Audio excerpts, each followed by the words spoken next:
My 2.5 week journey in Costa Rica started off with a stay in a beautiful hotel and my first Costa Rican meal. I instantly fell in love with Costa Rican food. The next day we traveled to downtown San Jose, where we went on a tour of the city. Our tour started off at the Central Market, which was a huge market that had everything from fresh fruits to souvenirs to live animals.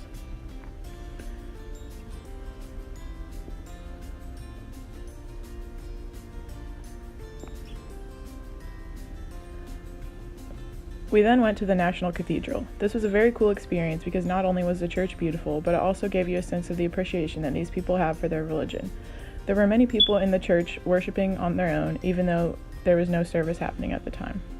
Our last stop of the tour was the Artisan Market, which is a cool place where we got to interact with many locals. We then stopped for lunch, which consisted of a traditional Costa Rican casado, which is a meal that has rice, beans, and a meat. Our next adventure took place in La Fortuna. Here we went on a 3-hour hike through the rainforest and got to experience many breathtaking views from the top of the lookout points, as well as very high suspension bridges. We got to see tarantulas, monkeys, and snakes, as well as beautiful waterfalls. Our tour guide was very knowledgeable and had a passion for the rainforest that she shared with us throughout the hike.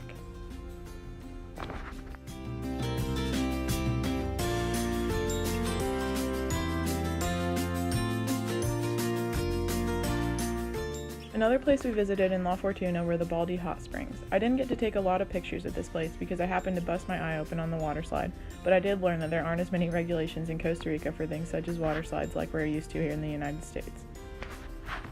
On our way back to San Jose from La Fortuna, we stopped at a restaurant for lunch that had a graveyard across the street. Lunch was delicious, but the coolest part about this stop was that we got to see and learn about from Marcy how the Costa Rican graveyards work. She explained to us that people are buried above ground and families buy a grave plot and are buried next to one another. Once we got back to San Jose, I finally got to meet my host mom. She didn't speak any English, so I was afraid I would struggle to connect with her, but that was not the case at all. Over the course of the next 2 weeks, I got to know her very well despite the language barrier, and I actually got a lot better at speaking Spanish throughout the process. She made breakfast and dinner for my roommates and I every weekday and continued to come up with new meals for us to try. All of the food was delicious, even though some of it seemed a little unconventional compared to what I'm used to. Overall, my mama Tika was one of the kindest, most caring people I met in my time at Costa Rica, and she was willing to answer any questions I had about the culture. I'm very lucky to have gotten to know her. Another big part of my trip was taking classes at the Costa Rican Language Academy. On weekdays, we alternated every other day between having Spanish classes and having classes with Dr. Noor. In our Spanish classes, we learned a lot of helpful vocabulary that could be used in our volunteering with the Special Olympics, such as how to give commands and directions, parts of the body, stretches, and more. Our professor was awesome and she was encouraging to each and every one of us. In our classes with Dr. Noor, we learned how to effectively instruct the Special Olympics athletes we were working with, and we made plans for each sport we were going to teach.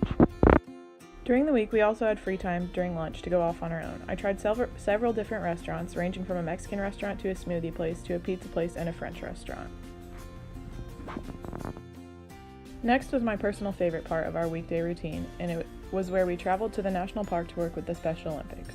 We got to meet so many amazing children and teach them several different sports, from basketball to volleyball, handball, kickball, and finally soccer. It was amazing to see the children going through plans that my group had come up with on our own, and to see the joy it brought each one of them to be a part of it.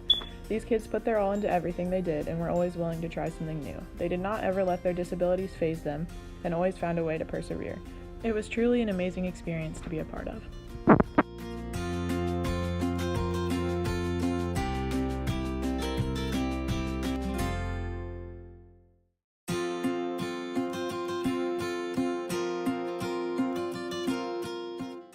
Our last excursion of the trip was a weekend at the beach. We got to see 2 different beaches, including Manuel Antonio National Park. It was nice to have some time to relax on the beautiful beaches, but my favorite part of the weekend was getting to see monkeys, sloths, deer, and raccoons at Manuel Antonio.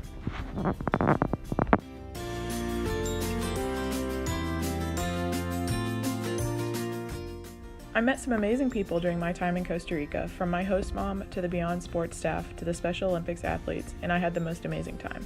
This is a trip that I will never forget, and I hope one day I'll be able to come back to this country that holds a special place in my heart. Pura Vida,